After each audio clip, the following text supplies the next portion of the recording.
జగన్ పోలీసులను బట్టలు ఉడదీసి కొడతా అంటున్నావు. పోలీసులు ఏమన్నా నువ్వు ఇస్తే వేసుకున్న బట్టలు అనుకున్నావా?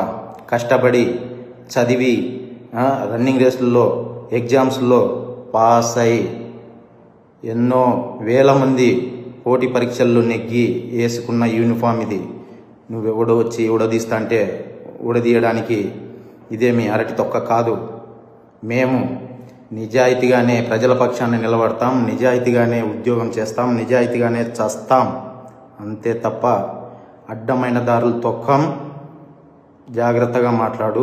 గౌరవనీయులైన రాష్ట్ర ముఖ్యమంత్రి గారికి, డిప్యూటీ సీఎం గారికి, హోమ్ మినిస్టర్ గారికి, రాష్ట్ర డీజీపీ గారికి నా విన్నపం ఏంటంటే, ఈరోజు జగన్ తన స్వలాభం కోసము, రాజకీయం కోసము పోలీసులని బట్టలు ఉడదీసి కొడతాం, బట్టలు ఉడదీస్తాం, అలాగే వారి శిష్యులు పోలీసులని అమ్మనాబూతులు తిడుతున్నారు.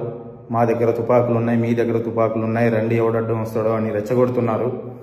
ఈ విధంగా రెచ్చగొట్టే పరిస్థితులు ఉత్పన్నమైనప్పుడు, లేదా కింది స్థాయి ఉద్యోగస్తులను భయపడిస్తున్నప్పుడు ప్రజాస్వామ్యం చాలా క్రిటికల్ పొజిషన్లో, ప్రజాస్వామ్యానికి ముప్పు వాటిల్లే పరిస్థితులు ఉన్నాయి.